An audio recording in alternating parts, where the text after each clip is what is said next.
अगर आपने अपने बच्चों के लिए वोट दिया तो छठ के बाद इस जनता का राज बनेगा, इसका पहला संकल्प है।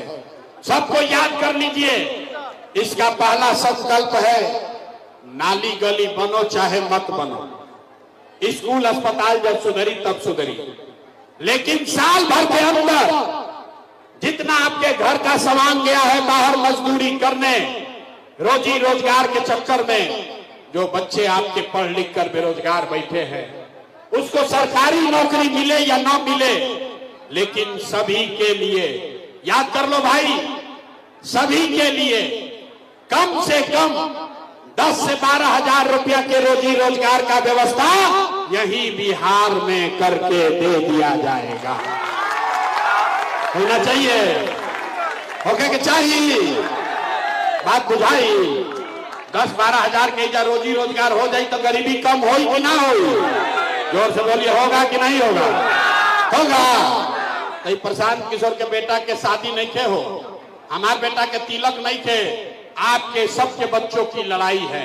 अगर ये बात समझ में आ गया तो अभी यहां से जाइएगा घर, तो अपने पति को, अपना बेटा को, भाई को, भतीजा को, गांव में दोस्त को, मित्र को बताना है, ए बचवा, ए बचवा, अब की हाली दिवाली या छठ में जब घरे आईब, याद कर लो भाई, ए बचवा, अब की हाली दिवाली या छठ में जब घरे आईब, तब फिर जीवन में कभी 10-12 हजार रुपया के नौकरी मजदूरी खाती अपन गांव बिहार छोड़कर बाहर ना जाए के पड़ी।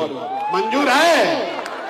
सबको मंजूर है? दूसरा संकल्प, जिसका जिसका उम्र 60 वर्ष से ज्यादा है, अब वो रोजी रोजगार मजदूरी नहीं कर सकता है। और नीतीश कुमार उसको अभी 20 वर्ष से 400 रुपया भीख दे रहे थे, 1100 रुपया किए हैं।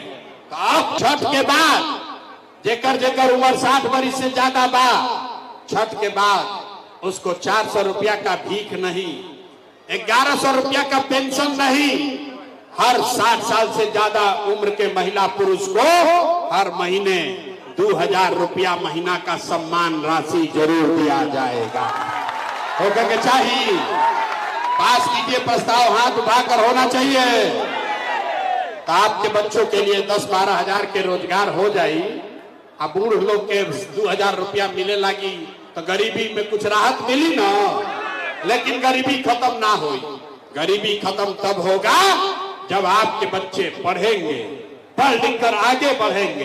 तो इसलिए तय हुआ कि अगर आपने अपने बच्चों के लिए वोट दिया, शिक्षा रोजगार के लिए वोट दिया, तो दिवाली के छठ के बाद हर गरीब व्यक्ति को ये अवसर होगा, हर गरीब परिवार को, कि जब तक सरकारी स्कूल ना सुधरी, अभी आपका लड़का जाता है स्कूल में, पढ़ता नहीं है, खिचड़ी खाया घरे चला आया, तो अभी तय हुआ कि छठ के बाद जब तक सरकारी स्कूल ना सुधरी, तो गरीब आदमी अपने बच्चे को आप प्राइवेट अंग्रेजी स्कूल में भेजिए, स्कूल भेजने का फीस और खर्चा सरकार की ओर से दिया जाएगा, ताकि गरीब से गरीब का बच्चा भी अंग्रेजी स्कूल में पढ़ सके।